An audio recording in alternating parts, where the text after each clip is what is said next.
D'aussi loin que je me souvienne, j'ai toujours haï l'adolescence. Ah oui, ça part bien, hein, direct.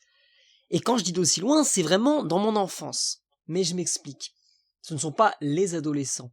C'est l'espèce de complaisance un peu molle qu'on accorde à l'adolescence parce que c'est le temps des expériences et de la rébellion autorisée d'ailleurs. En fait, ça m'a toujours agacé parce que j'ai trouvé ça, bon, d'une part complaisant, et d'ailleurs la complaisance pour moi est le plus énorme vice de, au moins, je sais, enfin, je dirais notre époque, mais enfin, en tout cas, c'est un des pires vices de l'homme. Mais surtout, il y a ce côté, vous savez, la provocation. La provocation pour la provocation. J'ai été surveillant, par exemple. C'est une expérience que j'ai vraiment adorée, hein, à côté de ça. Vraiment, c'était très très intéressant. Et j'ai toujours une pensée émue, notamment pour des élèves qui m'avaient donné une petite carte quand j'étais parti. Mais ils se reconnaîtront peut-être, hein, d'ailleurs, si jamais. Mais il y en avait d'autres, évidemment, on n'a pas que des bonnes expériences, vous savez, qui veulent vous tester absolument. Puis vous n'ignorez pas que moi je suis assez jeune, eux ils l'ignoraient, c'était le truc drôle, mais... Et qu'il y avait ce côté toujours un peu la bagarre, enfin la bagarre, gentille bien sûr, hein, mais cette façon d'aller chercher, de provoquer, En fait je trouve ça détestable et surtout ridicule. Et ça se transpose en poésie et en littérature. Ah bah, et les gars, vous êtes pas là pour rien, hein. Typiquement, il y a 3 grands points sur lesquels je veux passer, qui sont dans le titre de cette vidéo. La provocation, la vulgarité et le blasphème. La vulgarité pour commencer, même si j'ai pas fait ma liste dans le bon sens, mais parce que vous avez remarqué que, si vous me suivez, si vous lisez mes poèmes, je l'utilise pas mal. Selon moi, la vulgarité est une arme extrêmement intéressante. Je suis pas de ceux qui crachent sur notre époque à tout bout de champ. Oui, bien sûr que les gens parlent moins bien, etc. Oui, il y a des choses, disons, regrettables, hein, quand les gens se diraient, bah, elle m'a tué. Vous voyez, ça c'est moyennement... ça rend pas heureux, c'est vrai à entendre, bien sûr, mais est-ce que ça rend moins heureux que d'entendre ouais, on va aller au Troca, ça c'est l'accent parigot le plus insupportable du monde, ou Luco, un rendez-vous Luco, hein, insupportable. Bon, il y a une vulgarité qui est bonne. Déjà, la vulgarité, ça a toujours existé, je vous l'apprends pas. Il faut savoir qu'il y a beaucoup de mots en ancien français qui étaient à 2 bases. Bon, c'est compliqué à expliquer, mais c'est en gros une transposition peu ou prou, des déclinaisons latines. Et un des plus vieux mots qu'on a gardé, c'est pute, putain, qui était à 2 bases. À l'origine, c'était le même mot, et ça me fait beaucoup rire. Et je crois vraiment que la vulgarité est une arme géniale. Je trouve notamment que ça permet de dégeler un peu le lyrisme qu'on connaît, quoi. Et puis parce que ce sont des sonorités géniales. Vous allez me prendre peut-être pour un fou, mais fils de pute. C'est génial, en fait. Fils de pute, ou fils de pute. J'adore ça, moi. C'est ce côté, ça chuinte et ça tape. Vous voyez? Ah bah oui, parce qu'en fait, d'un seul coup, la poésie, c'est pas tout à fait vaporeux, hein. Les sons, ça a du sens, vous voyez? Et surtout, alors, attention, parce que ça s'utilise avec modération, mais il y a vraiment quelque chose de très intéressant là-dedans. Donc, je vous disais de dégeler le lyrisme, etc., mais parfois aussi, il y a certaines émotions qui sont dures, qui sont fortes, qui sont crues, et j'ai déjà eu ce débat-là, mais tout seul, d'ailleurs, j'ai déjà eu ce débat tout seul, mais ce qui est intéressant aussi, c'est de le faire en alexandrin, donc le langage, disons, le vieux langage de la poésie française, et de secouer cet alexandrin, alors qu'on respecte scrupuleusement ses règles. Vous voyez, selon moi, on a fait une erreur terrible. D'ailleurs, la poésie vulgaire, c'est pas moi hein, qui l'invente, elle existe depuis très longtemps. Lisez Villon au XVe siècle, lisez Rudebeuf au XIIIe siècle, lisez Jean Rictus fin XIXe, lisez, il me semble qu'il y a un peu de ça chez Verlaine, et surtout, moi, un exemple que je trouve très intéressant, plus récent d'ailleurs, c'est l'ami Léo Ferré, qui a plein de défauts que je trouve être, alors je vais pas me faire des amis, mais un piètre chanteur, j'aime pas sa voix, mais en revanche, et je le confonds tout le temps avec Jean Ferrat, là je suis désolé, vous devez péter un câble, mais bon voilà, mais en revanche, ses poèmes, notamment dans Poète vos papiers, que je vous conseille fortement, inégal mais très intéressant, et Ces poèmes sont vraiment très intéressants de ce point de vue-là. Ils sont très intéressants pour un autre point que je reprends après. Je reviens sur la vulgarité, elle donne un peu de sang, elle donne de l'énergie à une forme qui en a en elle-même, parce que moi, vous le savez, je suis pas de ceux qui crachent sur la forme.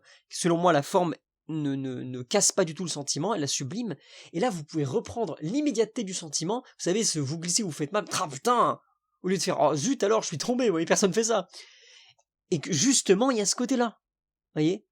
Par exemple, chez moi, un poème sur le retour du printemps, qui commence par «C'était un de ces soirs de merde où tous les vers qu'on a grattés tant bien que mal semblent à chier. Un soir où les espoirs se perdent dans les vapeurs de l'aquabon.» Bon, et ensuite, il y a tout un discours qui, en fait, permet un retour de l'action de plus en plus lyrique et beaucoup plus contemplative, là où au début, c'est tout de suite, c'est très âpre. Et je pense qu'il faut se servir de cette âpreté, vous voyez. Encore une fois, avec modération. Mais ce sont des mots vraiment intéressants, et enfin d'un point de vue sonore et aussi du point de vue de l'émotion. Je pense pas qu'il faille le bannir. Il y a plein de gens qui me disaient enfin, quand même. Notamment, par exemple, quand j'en lisais à mes grands-parents, ils disaient, oh mon Dieu, mais c'est pas joli. Mais si, mais si, j'insiste. Mais bon, après, ça, ce sont des guéguerres. Il faut pas tomber donc dans l'excès de la provocation, qui est selon moi une connerie finie, parce que c'est ennuyeux. Pour moi, la provocation, soit vous êtes choqué parce que vous voulez être choqué, soit vous tapez dans le dos tout seul, hein, comme un grand, vraiment très fier de vous, vous voyez. Grâce à l'Apocalypse, j'ai lu des petits gars comme ça qui voulaient faire de la provoque et tout, mais c'est ridicule. Enfin, je veux dire, vous m'impressionnez pas, vous voyez. Oui, bon, vous allez peut-être faire un peu pâlir le bourgeois, mais c'est tout ce que vous pouvez faire. Si vous voulez, moi, écoutez l'heure des contes, par exemple, j'utilise de temps en temps le mot nègre, parce qu'évidemment, il est extrêmement connoté. Mais je vais vous le confesser, je m'en sers pour élaguer les cons, hein. Pourquoi ? Parce que celui qui se choquera parce qu'il verra ce mot, c'est faire, oh mon Dieu, on ne peut pas dire ça. Ah, mais si on peut le dire, regarde, tu vois, ma bouche, elle fait des sons, hop, ça sort, tu vois, tu vois, on peut. Mais c'est vraiment, c'est même pas que c'est une castration du langage, c'est que c'est ridicule. Vous êtes choqué parce que vous voulez l'être. Oui, bien sûr que c'est pas bien, et bien sûr je vais pas aller voir des gens d'origine africaine dans la rue pour dire salut, tu es un nègre. Et puis, personne fait ça, vous voyez. Et bon, et ceux qui font ça, bon, j'ai rien à voir avec eux. Et qu'est-ce que vous voulez leur dire? Mais c'est comme tout. De toute façon, ils sont ridicules. Mais moi, j'ai lagré les cons avec un poème pareil, parce que ce sont ceux qui voudront être choqués, ou ceux, par ailleurs, qui voudront se féliciter en mode ah, il utilise le mot nègre, c'est un des nôtres. Non. Non, parce que un nègre, c'est aussi un écrivain qui travaille pour moi. C'est ça le truc aussi. Alors j'imagine bien hein, que ceux qui m'écoutent là sont assez intelligents pour faire la différence. Mais vous voyez ce que je veux dire. Pour moi, la provoque, c'est intéressant, mais ça se suffit pas. Et c'est quelque chose qui justifie mon... Comment dire? J'allais dire mon rejet de Rimbaud, c'est exagéré. Ma méfiance envers Rimbaud. Outre le côté aussi beaucoup trop conceptuel pour moi, mais ce côté en mode oui, les assis, ah là là, les ruines de Grèce sur leur truc. Oui, si tu veux. Mais le public de la poésie, ce n'est pas les assis. As a matter of fact, comme disent les sauvages. Ou alors la poésie institutionnelle, mais enfin, en fait, c'est tellement petit comme discours, vous savez, c'est toujours le mauvais côté. C'est pareil avec la provocation politique, etc. Vous voulez, enfin, vous parlez à qui? J'aime bien hein, la poésie satirique, j'aime beaucoup, lisez La Négresse Blanche de Georges Forest. Oui, ça fait beaucoup de fois le mot nègre dans la vidéo, je sais, c'est pas ma faute. Mais ça, c'est excellent. C'est excellentissime parce qu'il y a un côté ultra provoquant. En fait, quand je l'ai relu l'autre jour, je me dis, mais attends, c'est n'importe quoi, comment ça a pu passer? Mais c'est à hurler de rire. Et ce qui est intéressant aussi, ce qui est très élégant, c'est qu'il y a une provocation qui a pas l'air d'être là. Vous voyez, ils disent ça comme si c'est des grands, parce qu'ils parlent vraiment de sodomiser. Je crois que c'est sodomiser Barès. Barès qui était un auteur institutionnel et très reconnu à l'époque, notamment dans les milieux conservateurs. Alors que Georges Forest, de mémoire, n'est pas spécialement de gauche. Quoique, je sais pas. Mais enfin, vous dites, je vais sodomiser une personnalité publique. On est au début du XXe siècle. C'est c'est n'importe quoi. Et sachant que ça rentre dans c'est n'importe quoi. C'est un poème où avec plein de couleurs qui va dans tous les sens et qui est extrêmement drôle, vous voyez. Et qui est pas trop grinçant aussi. C'est après bien sûr, moi j'aime pas. Ce que j'aime pas avec Rimbaud, c'est le côté tête à claque aussi. Vous voyez ce côté un peu. Oui, moi je dis ça, mais tu m'impressionnes pas. Tu m'impressionnes pas. Si vous voulez, et puis moi, il y a j'aime beaucoup une provocation qui est un peu aristocratique. À la Corbière, en fait. À la Corbière, c'est comme parce que Corbière est quelqu'un de cynique, mais c'est un cynisme qui est juste cynisme, c'est pas intéressant. Il faut que le cynisme, il trahisse le cœur blessé derrière. Comme dans Drieux La Rochelle, comme dans Corbière. Sinon, c'est pas intéressant. Sinon, c'est juste du cynisme et, en fait, pour moi, la poésie, c'est le langage sacré de la douleur. Vous voyez? Je disais ça à un mail dans un jeune garçon qui participe à l'Apocalypse. Allez voir sur Instagram, qui est un jeune talent très précoce. Et je lui disais, voilà, bon, parce qu'il me montrait un poème très émerveillé en parlant de deuil, en fait, en disant, mais regarde, après le deuil, il y a tout ça. Et je lui ai dit, mais attention, parce que c'est bien beau tout ça, mais quand on souffre.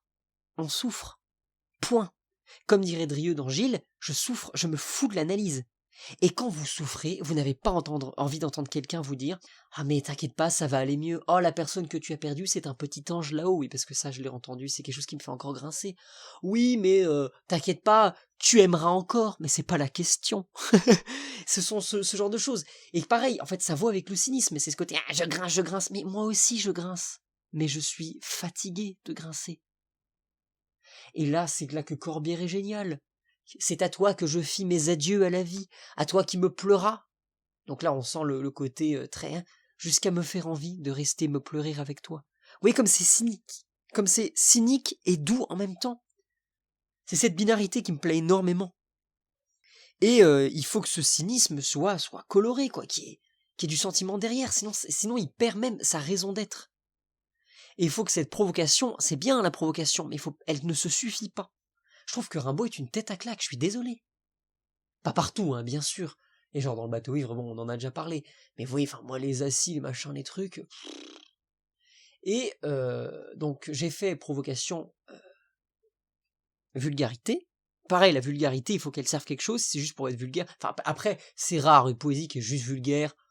Oui, dans ce cas, c'est pour provocation, et donc c'est nul, quoi. Mais là, il y a un point que je trouve extrêmement intéressant et auquel je tiens beaucoup, le blasphème. Si vous êtes un habitué de la chaîne, si vous ne l'êtes pas, bienvenue, mais si vous en êtes un, vous n'ignorez pas que je suis chrétien, pratiquant tout ce qu'il faut, hein. Sa petite prière le matin, le soir, ses petits signes de croix, il marmotte ses paternosters, il va à la messe, tout ça. J'adore le blasphème, en littérature. Barbé d'Aurevilly disait que le blasphème était la preuve la plus éclatante de la foi. Il y a pas mal de contre-exemples, mais je trouve ça très intéressant. Et c'est là que je reviens avec mon Léo Ferré. C'était quelqu'un de très anticlérical. Mais, vous voyez, moi, là, je vous dirai pas si c'est bien ou mal l'anticléricalisme, je vais vous dire un truc, c'est ennuyeux. Ça a son intérêt historique, mais à un moment, c'est fatigant, c'est tout le temps la même chose, vous voyez. En fait, lui, il a tendance à attaquer avec beaucoup de brutalité les icônes saintes, la figure du Christ en croix, qui est quand même le tabou chrétien, j'allais dire catholique, mais chrétien, le Christ en croix, c'est quand même la base. Mais je vais vous dire quelque chose, j'ai énormément de sympathie pour ça. Pourquoi ? Parce que, encore une fois, si vous n'êtes pas nouveau sur la chaîne, j'ai pas toujours été un chrétien béat. Et je le suis d'ailleurs pas béat, mais enfin, moi, ce qui m'a fait revenir à la foi, outre beaucoup de choses, mais c'est justement la figure du Christ souffrant. Et que, bah oui, en fait, on souffre horriblement, et que qu'on croit en Dieu ou pas, on a tous eu ce cri vers le ciel, ce cri blasphématoire, le péché contre l'esprit, dit-on. Mais cette énergie, ce sang, cette souffrance pure, celle qui fait qu'on se fout de son salut, qu'on défie Dieu tant on souffre. Mais c'est génial, en fait. J'adore ça. Je pense que vous n'imaginez pas à quel point, pour moi, c'est peut-être le meilleur motif de la littérature. C'est ça la vraie révolte. Et c'est pour ça que les adolescents, je les trouve ridicules. Et en fait, par adolescent, je veux dire même de façon très large, la posture adolescente. Vous voyez cette espèce de d'hédonisme mollasson, cette espèce de révolte. Non mais moi je suis pas comme si, hein. Franchement, en fait, moi j'ai jamais fait de crise d'adolescence typiquement. Après, c'est aussi parce que j'ai de la chance d'avoir des parents qui ont été géniaux avec moi et dont les enseignements étaient justifiés. Donc, si vous voulez, on me disait pas, ne fais pas ça, on dit, fais pas ça parce qu'il va se passer ça. Et mes parents prenaient le temps de nous expliquer les choses, etc. C'était sage, en fait. Et je veux dire, j'ai toujours eu plein de défauts, etc. Mais la sagesse, c'est toujours quelque chose qui m'a pas mal parlé. Bon. Et encore une fois, hein, bien sûr, mes parents sont loin d'être invulnérables, mais enfin, j'ai quand même j'ai vraiment, enfin, une éducation absolument d'élite. Je dis pas, vous savez, bourgeoise, etc., mais j'entends moralement d'élite. Et j'ai énormément de chance. Et forcément, c'est facile à dire, c'est parce que c'est pas donné à tout le monde, mais vous voyez, il y a ce côté, le discours avec Satan. Vous voyez le Satan de Cabanel, je vous le mettrai peut-être là, en fond là. C'est très connu, vous voyez cette larme là. Mais oui, mais oui, mais ça claque en fait, mais ça c'est incroyable. Là ça parle, là c'est du sang, vous voyez. Mais je vous ai dit, pourquoi j'écris de la poésie?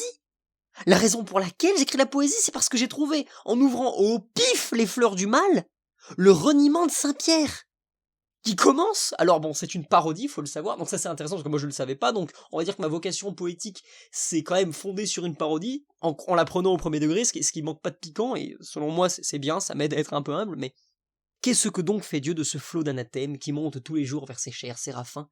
Comme un tyran gorgé de viande et de vin, il s'endort au doux bruit de nos affreux blasphèmes. Les sanglots des martyrs, des suppliciés sont une symphonie enivrante sans doute, puisque malgré le sang que leur volupté coûte, les cieux ne s'en sont point encore rassasiés. Putain, mais oui, en fait, je sais même pas comment expliquer ça, c'est ça. C'est le défi à Dieu.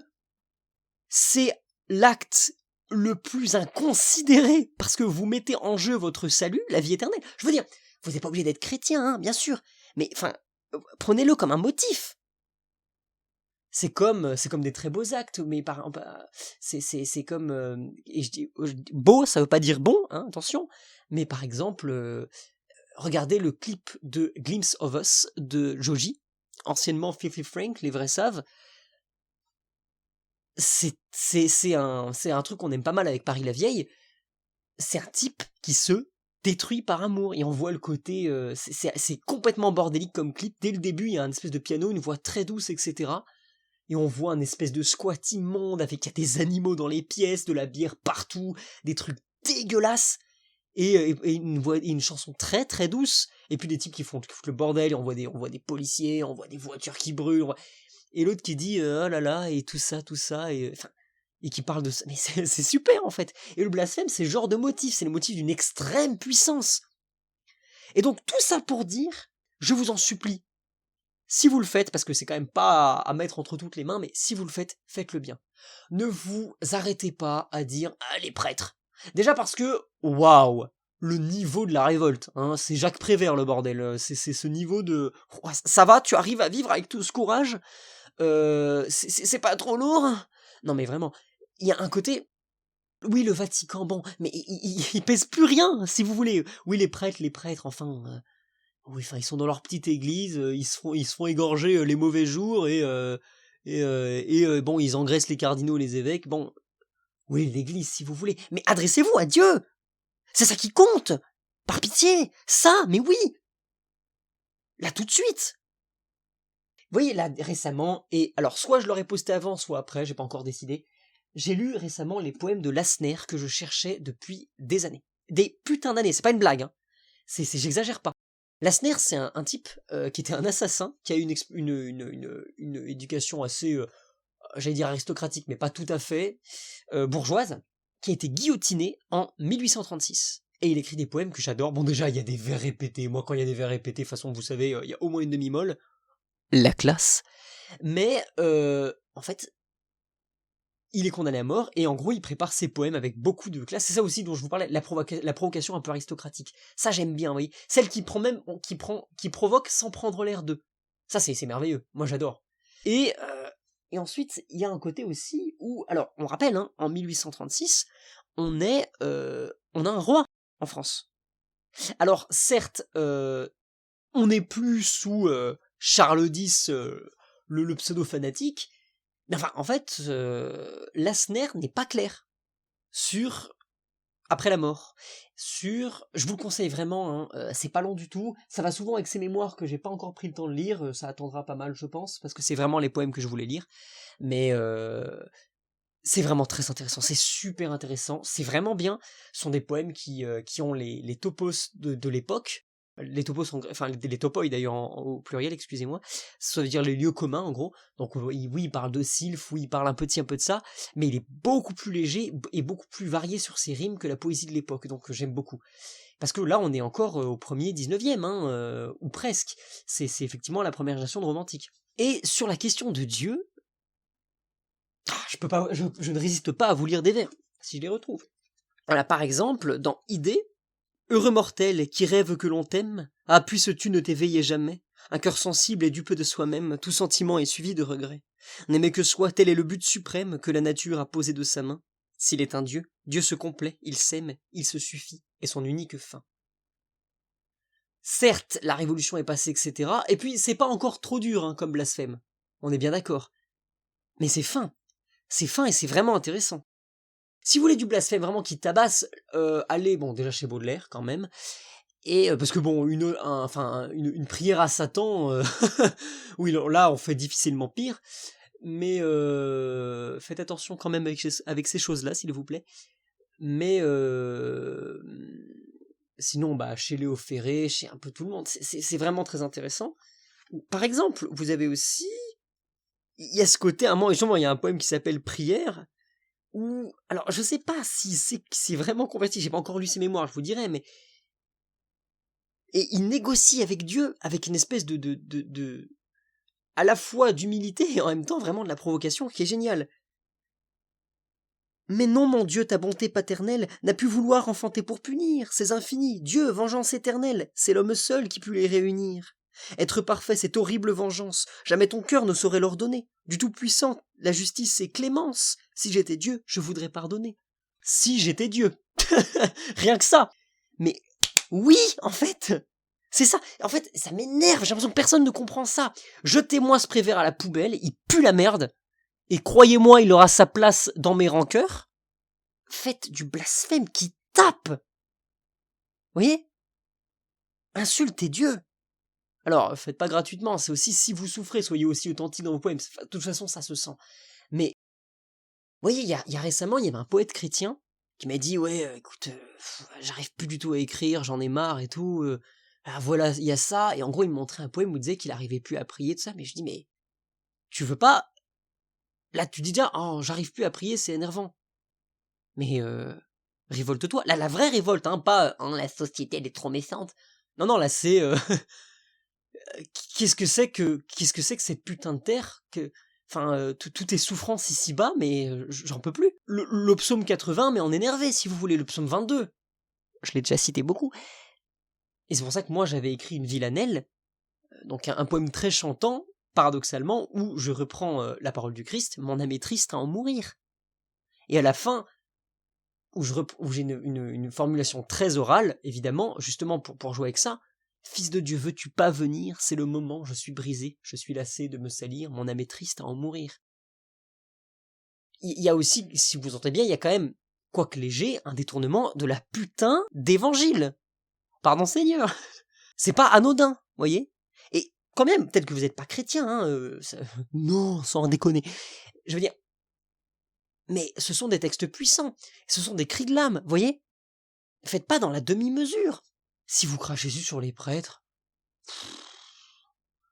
enfin, c'est même, vous valez mieux que ça, et même vos lecteurs valent mieux que ça. Vous allez faire ricaner les gens, vous allez choquer le cateau. Oh, et après, c'est ça, moi, qui m'a amené dans la poésie. c'est que j'ai trouvé quelqu'un qui poussait le cri, qui commençait à hurler, enfin, qui commençait à grandir en moi, à faire trembler mes os. On en revient à l'incarnation. Tout est une boucle. Et surtout, le cri de l'homme contre Dieu, c'est peut-être la seule émotion qui compte. C'est quoi Napoléon?